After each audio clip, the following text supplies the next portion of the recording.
Well, I guess the election campaign has started. On Thursday, councillors, in preparation for the fall budget adjustment, were debating the process they would be following for the next couple of weeks. Tim Cartmell was pushing for a change. In the last budget discussion, instead of each individual councillor being forced to table dozens of individual amendments and cuts, a process that gets quite political and takes up quite a bit of time, Mayor Amarjeet Sohi simply starts the budget discussions with an omnibus amendment, essentially a motion containing most everything that council is likely to agree on, but may not be politically expedient.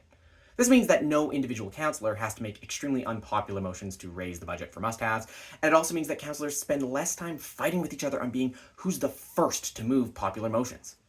The budget discussions are a bit more collaborative overall. The downside for Cartmell, of course, is that it makes it much more obvious when a councillor who's campaigning on cuts is actually the one that causes the budget increases, as Councillor Jans pointed out. Mayor Sohi successfully worked the hallways and talked to everybody and found something that would come together, and it passed and would have recommended an 8.7% tax increase. After that, I believe there were two additional motions, I think actually by the mover of this amendment, I think it was Councillor Cartmell, that further increased the tax levy to 8.9%. So obviously, Councillor Cartmell noted, hey, I think there's some more things we should be paying for here. And he added that onto the bill. I don't think the mayor actually supported those additions. Tim Cartmell has a notoriously thin skin and often gets quite emotional when challenged. So put on the back foot and called out for his behavior in public, he once again got defensive and gave us some insight into what his campaign will look like next year. Innuendo and conspiracies about the rest of council organizing and plotting against him, all in secret. I recall a late evening budget deliberation where budget amendments were passed and then reconsidered because some didn't like what the others had put on the table and didn't like that they were passed. And so we got into this rather vindictive exchange of reconsiderations on amendments passed. And I remember that, this spring where we were right up against a timing issue where if we did not pass the budget, we were not going to be able to proceed with our regular processes of issuing notices, and we were going to run into a potential problem where the city wouldn't have the dollars it needs to continue functioning. And I remember being up against that sort of Damocles and being told that if anything was moved to reduce the budget, then we could expect that same potential vindictiveness around reconsideration votes on particular projects. I remember some conversation that certain councillors were approving and voting in favor of budget increases in 2021, simply to vote against a budget. And I remember hearing about reconsideration motions to reduce those dollars that never came my way. Never got a chance to vote on those things, but they were rumored.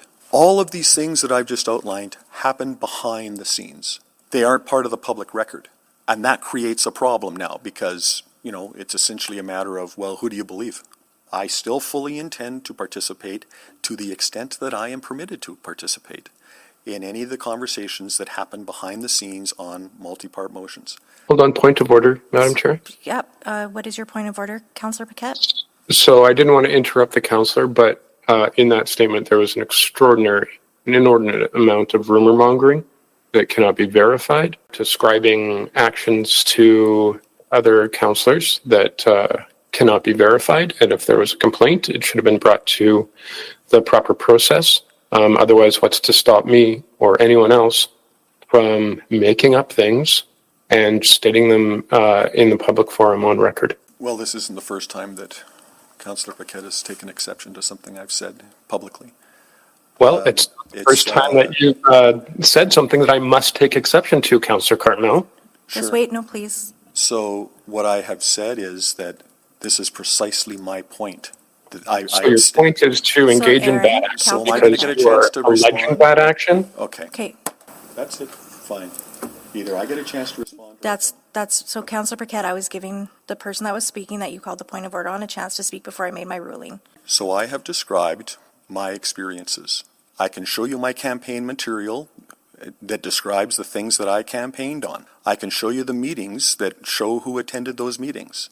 Some of the other stuff that I've ascribed to, yes, is conjecture. That is exactly my point. These things are moving into private, and that is wrong. I can't prove these things because they're not part of a public record. And quite frankly, Mr. Paquette, you weren't at those meetings when those things were said to me. So, well, Councillor Cartmell, you're missing the entire point. This isn't about your experience. This is about what you said on record here that it cannot be proven. And so please try to separate the two concepts. My ruling right now is a warning. it won't be a warning if there's another one. Thank you. His motion failed 4-9. That means Amarjeet Sohi will continue to have the opportunity to exhibit strong leadership during this budget debate. As for Cartmell, he's carved out how he's going to campaign. He'll portray himself as an outsider, prevented from accomplishing his goals by a conspiratorial council. But his record is quite clear. He's a 7-year status quo veteran of council who likes to go on spending binges during budget time and then have very public regrets about that in the media. Look for the signs over the next year. They won't be subtle.